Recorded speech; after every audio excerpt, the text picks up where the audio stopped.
So today's question is permutation in string, question number 567 of late code.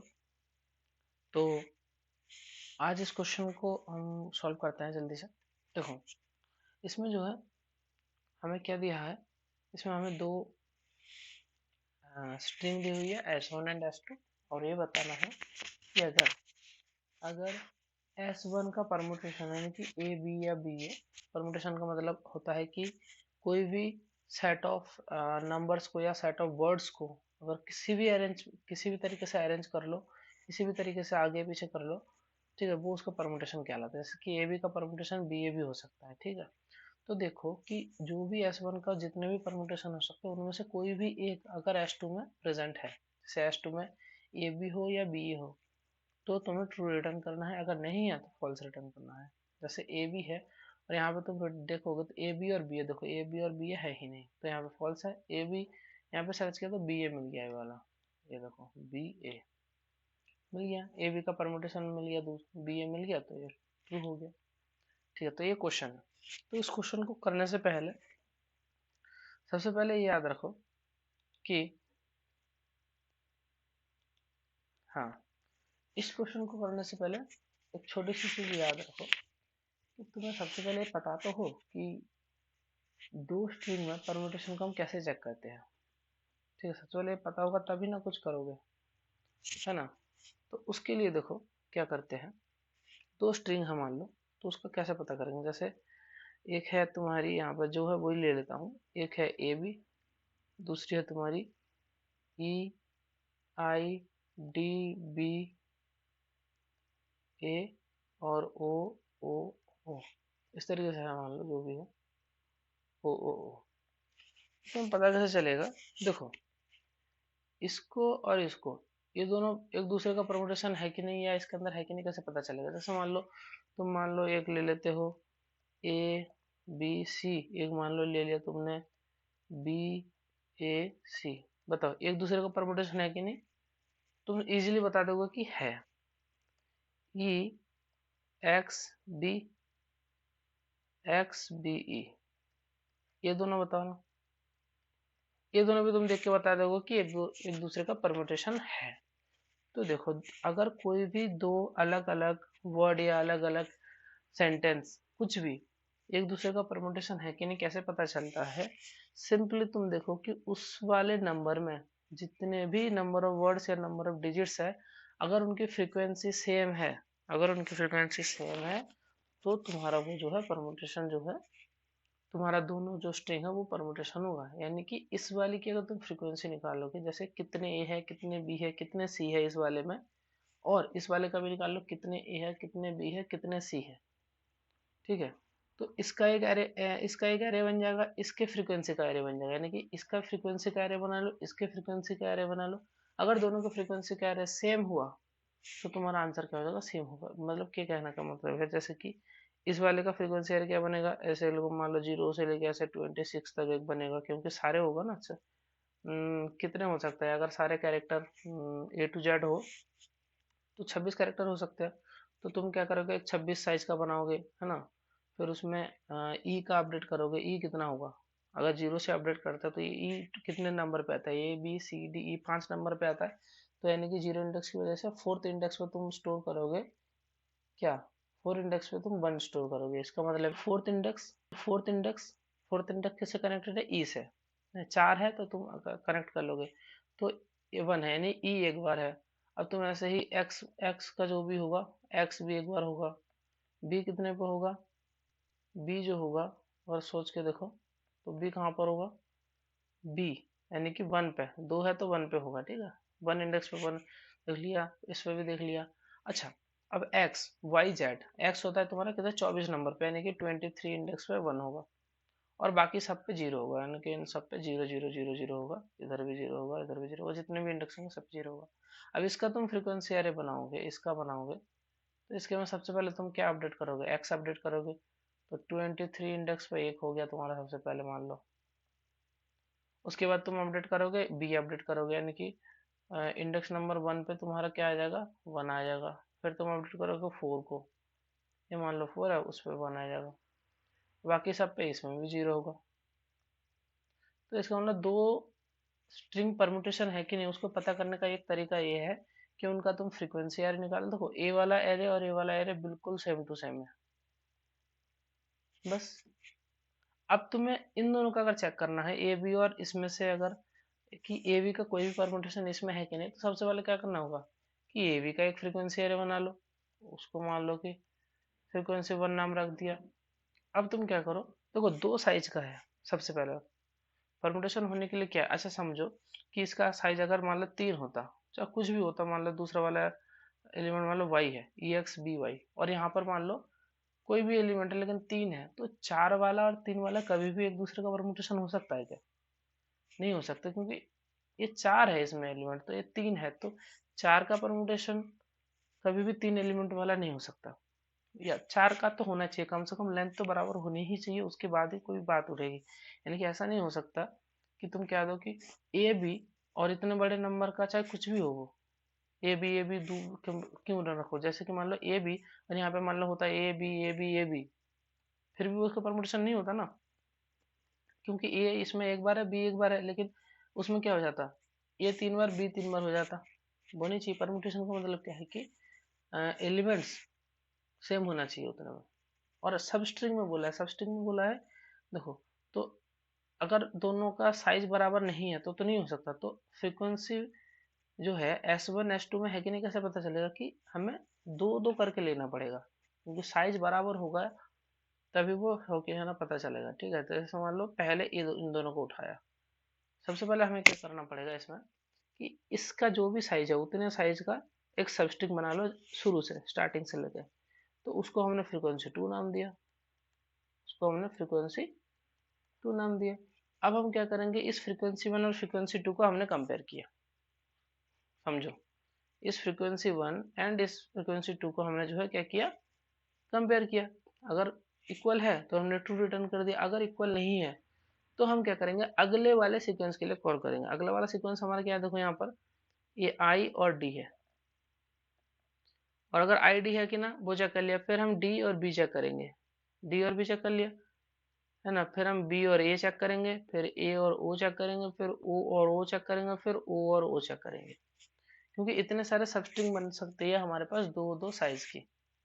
ठीक है, ऐसा नहीं कर सकते कि यहाँ से डी को चेक कर लिया और यहाँ से एक ओ को उठा के चेक कर लिया, यानी कि दो साइज का करना था तो कहीं से भी उठा के कर लिया, नहीं, एक सबस्ट्रिंग चाहिए ना। तुम्हें देखो यहाँ पे लिखा हुआ है ना, S1's permutation in the substring of S2, यानी कि सबस्ट्रिंग में चाहिए तो कंटिन्यूअस होना चाहिए। ठीक है, तो सबसे पहले क्या करना था, तुम्हें S1 का फ्रीक्वेंसी निकालना था, S2 के पहले उतने एलिमेंट जितने की S1 का साइज है उसका फ्रीक्वेंसी निकालना था। दोनों फ्रीक्वेंसी सेम होती है तो ट्रू हो जाएगा, कोई भी एक बार आ जाए तो ट्रू रिटर्न हो जाएगा, लेकिन अगर पूरा करने के बाद ट्रू रिटर्न नहीं हुआ तो फॉल्स रिटर्न कर देना। अब बात आती है कि ये जो है इसको क्या करेंगे कि इसको अगर तुम बार बार निकालोगे इसकी फ्रीक्वेंसी तो तुम्हें जो है गलत होगा, क्योंकि देखो इसका जो साइज है 10⁴ है, तो तुम अगर हर बार उसकी फ्रीक्वेंसी को निकालोगे, ऐसा मान लो एक बड़ा सा दिया हुआ है, मान लो कि B C D A X C E N Q D, और भी मान लो बहुत सारे हैं, तमाम है। तो पहले मान लो कि और फ्रीक्वेंसी और S1 मान लो कि तुम्हारा 3 साइज का है ए बी सी। अब तुम हर बार देखो, पहले इन 3 साइज का अलग से फ्रीक्वेंसी निकाली, फिर इन 3 साइज का निकाला। अब मान लो ये होता तुम्हारा टोटल 7 साइज का, इसका साइज 7 होता है, A B C D E F G इस तरीके से होता। तो तुम क्या करते, पहले 7 लेते, फिर यहाँ से उन 7 को लेते, फिर डी से उस 7 को लेते। तो इसका मतलब हर बार तुम इन 7 की फ्रीक्वेंसी को जो है क्या करते, बनाते, तो उससे तुम्हारी टाइम कॉम्प्लेक्सिटी जो है बहुत ज़्यादा हो जाती। लेकिन हम क्या करेंगे, जैसे मान लो ये देखो 1 2 3 4 5 6 7 बी से ई तक 7 एलिमेंट है। हम क्या करेंगे, हम बस इतना करेंगे कि इस बी से ई तक, इस बी से ई तक जो 7 एलिमेंट है, हमने क्या किया, इस 7 एलिमेंट की फ्रीक्वेंसी को स्टोर करिए। अगली बार जब हम इस सी से यहाँ तक का करेंगे, इस एन तक का करेंगे, तो हम क्या करेंगे कि जो हमारी पिछली फ्रीक्वेंसी 2 थी उसमें हम क्या करेंगे, एन की फ्रीक्वेंसी को 1 से बढ़ा देंगे और इस बी की फ्रीक्वेंसी को 1 से कम कर देंगे। एन की फ्रीक्वेंसी को 1 से बढ़ा देंगे, इस बी की फ्रीक्वेंसी को 1 से कम कर, जैसे कि इसमें सबसे पहले हमने ई आई की फ्रीक्वेंसी फ्रीक्वेंसी 2 में स्टोर किया था, फिर हम क्या करेंगे, एक लूप चलेंगे जो कि कहाँ से चलेगा, इस डी वाले इंडेक्स से लेकर इस ओ वाले इंडेक्स तक चलेगा। ठीक है, डी वाला इंडेक्स कितना है हमारा, डी वाला इंडेक्स है हमारे पास 2। ओ वाला इंडेक्स क्या है, ओ वाला इंडेक्स होगा यानी कि जो भी उसका साइज है, इसका साइज मान लो एम में स्टोर करेंगे तो इसको एम मान लो, तो 2 से लेके तुम्हें एम तक चलानी है। 2 क्या है, 2 है तुम्हारा S1 का साइज, तो S1 के साइज से लेकर तुम्हें S2 के साइज तक चलाना है लूप को। और हर बार क्या करना है, ये जो लास्ट वाला एलिमेंट है ये विंडो का लास्ट एलिमेंट होगा हर बार, क्योंकि पहली बार में विंडो का लास्ट एलिमेंट डी होगा। तो इस लास्ट एलिमेंट की फ्रीक्वेंसी को तुम्हें अपने फ्रीक्वेंसी 2 में ऐड करना है, और इस वाले को तुम्हें निकाल देना है। जैसे ई है, ई की फ्रीक्वेंसी निकालना है, डी की फ्रीक्वेंसी को जोड़ना है पहली बार में। ठीक है, तो इस ई की फ्रीक्वेंसी को डी की फ्रीक्वेंसी जोड़ना है, वो तो पता चल जाएगा, क्यों, क्योंकि तुम्हें पता है वो किसका साइज है, S1 का साइज से शुरू हुआ, तो 2 वाले इंडेक्स पे है, तो तुम उसको तो निकालोगे कि S1 के साइज पे है, उसको निकाल दो। और उससे दो पिछला, ठीक है, वो जो भी है उससे दो पिछला, तो उसको जनरलाइज करके हम लिख सकते हैं, है ना। उसको मैं देख लो कोड करते समय उसको कैसे जनरलाइज करना है वो देख लेंगे। तो हमें करना बस यही इतना ही है, पहले इतने का फ्रीक्वेंसी निकाल लिया, फिर हम एक विंडो बन गई हमारी इतनी साइज की, उसको ट्रेवर्स कर रहे हैं कि एक जोड़ लिया एक घटा दिया, इससे क्या होगा तुम्हारी टाइम कॉम्प्लेक्सिटी कम हो जाएगी, यानी कि ऑर्डर ऑर्डर 1 में ही तुम सारे जितने विंडो बनेगा उसको कर लोगे।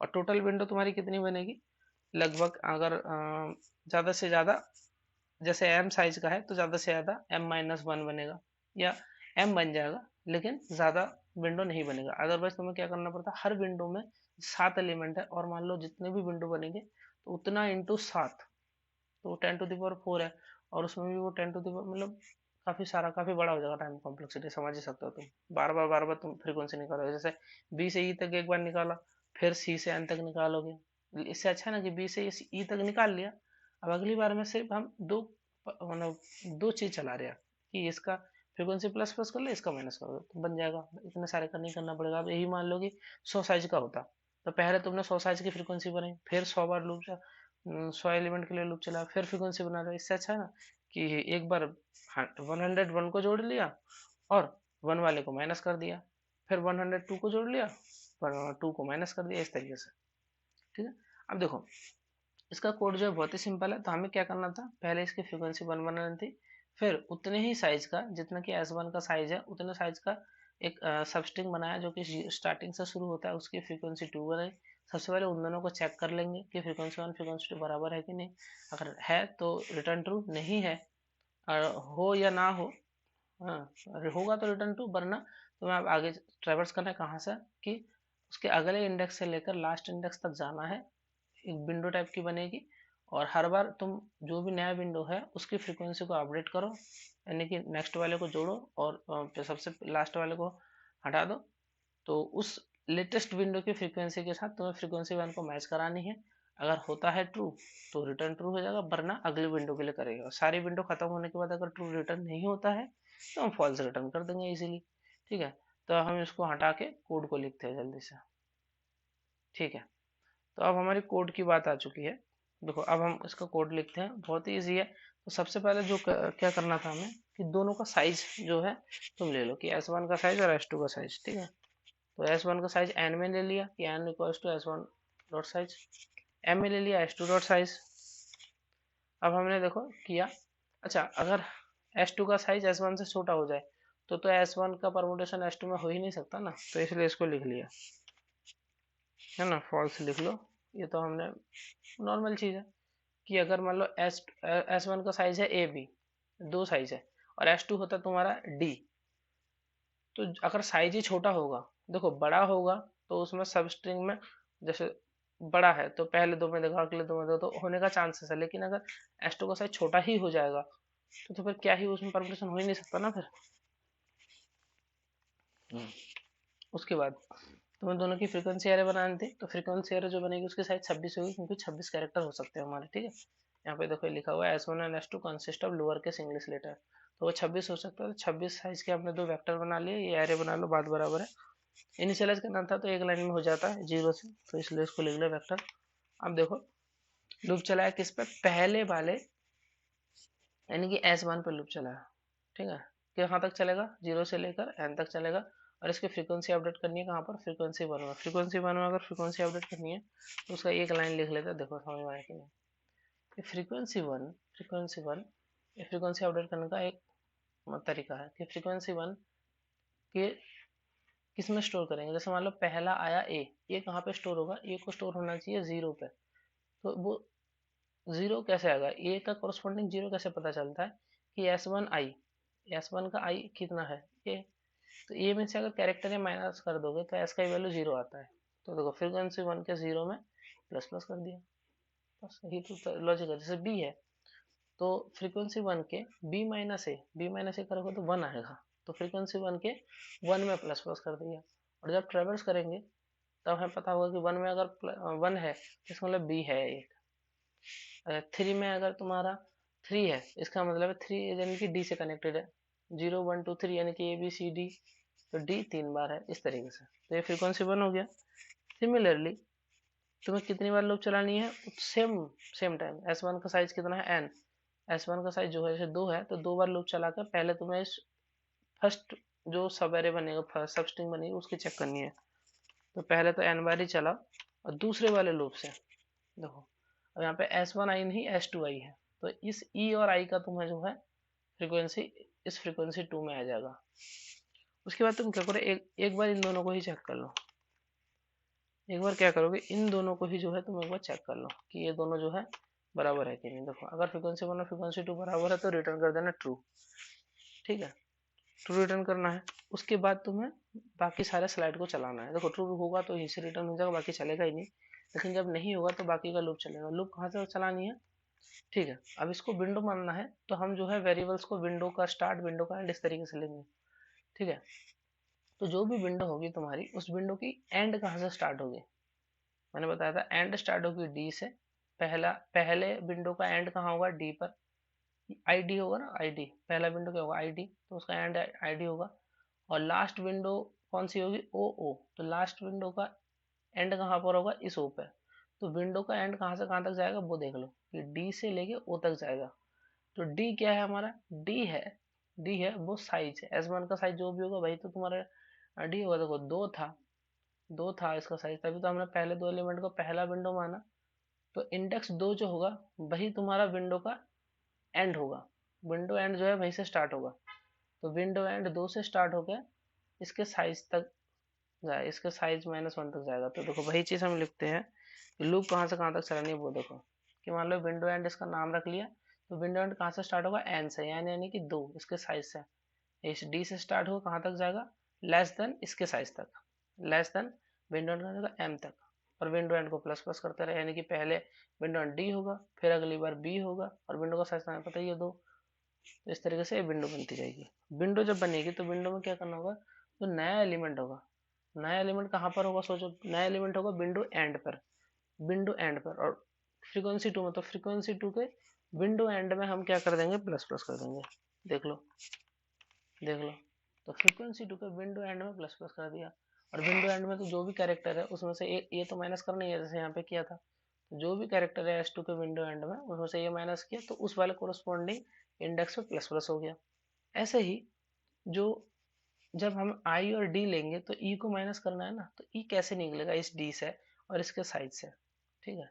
E कैसे निकलेगा, देखो इसका साइज कितना है, 3 3 6 2 8, ठीक है। और ये है 2 8, और ये है कितना तुम्हारा, हम 2 वाले इंडेक्स पे खड़े हैं, ठीक है। तो इस वाले इंडेक्स को कैसे निकालेंगे, ये 0 वाला इंडेक्स है, ठीक है। तो उसका तरीका देखो बहुत ही सिंपल सा है।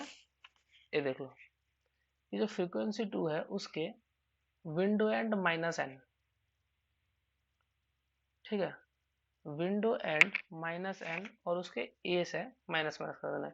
तो ये वाला क्या हुआ, देखो विंडो एंड हमारा कितना था, विंडो एंड हमारा था 2, माइनस का क्या हुआ हमारे पास n, है ना। विंडो एंड माइनस का n कितना था हमारा 2, ठीक है। तो विंडो एंड -n, देखो 2 माइनस का इसका साइज 2, तो 2 माइनस तो 0 हुआ, वही लाना था हमें तो वो हम लिया है। तो देखो S2 और कितना हुआ S2 के विंडो एंड -n, तो आ गया तुम्हारा 2। इसमें से तुम्हें कैरेक्टर या माइनस कर देना था। देखो S2 के विंडो एंड माइनस एन की जगह पे क्या आएगा, इस पूरी की जगह पे देखो S2 window end minus N, तो विंडो एंड 2 माइनस एन 2, तो ये हो गया तुम्हारा, क्या आएगा इसकी जगह पर, इसकी जगह पे आ गया तुम्हारा 0 विंडो एंड में, तो S2 of 0, S2 0, S2 0, S2 0 क्या है तुम्हारा E, S2 0 यानी कि तुम्हें E आ गया, S तो तुम्हारा क्या आ गया E आ गया इसकी जगह पर, तो E माइनस कैरेक्टर है, तो जो भी उसकी S की वैल्यू होगी उस वाले कोरस्पॉन्डिंग एड्रेस ऑफ फ्रीक्वेंसी 2 पे जाके वो माइनस माइनस हो जाएगा, यानी कि ई वाले पे जाके, ई यानी कि ए बी सी डी ई यानी कि चौथे इंडेक्स पे जाके वहां पर माइनस माइनस हो जाएगा। इससे ये पता चलेगा कि जो ई है वो ई आ जाएगा, ई माइनस ए, तो फ्रीक्वेंसी 2 के उस वाले कोरस्पॉन्डिंग पे यानी ई माइनस ए वाले पे, ई माइनस ए यानी कि चौथे वाले फ्रीक्वेंसी 2 के फोर्थ पे माइनस माइनस हो जाएगा। और जैसे ही तुम्हारा माइनस माइनस हो जाए फिर तुम एक बार दोबारा से चेक कर लो कि फ्रीक्वेंसी 1 फ्रीक्वेंसी 2 बराबर है कि नहीं, अगर है तो ट्रू, और ये पूरा लूप जो है ऐसे ही चलता रहेगा। अगर पूरे लूप में कहीं से भी ट्रू रिटर्न होगा तो ठीक, वरना लूप के बाहर आकर फॉल्स रिटर्न कर दो, और यही तुम्हारा आंसर हो गया। रन कर देते हैं इसे,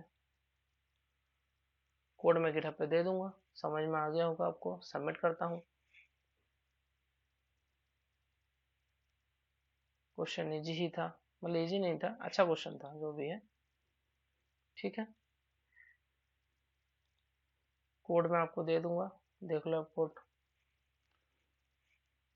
तो चलो नेक्स्ट क्वेश्चन पे मिलेंगे। और हाँ, जो मेरा नया कोर्स आया हुआ है उसको चेक करते रहिए, उसकी प्लेलिस्ट बनेगी कोडास्त्र नाम से, जो हम मेरा एक कोर्स आया हुआ है, एकदम बेसिक टू एडवांस लेवल तक लेके जाऊंगा, ऐसे क्वेश्चन आप खुद भी कर सकते हैं, ठीक है, उसको फॉलो करते रहिए।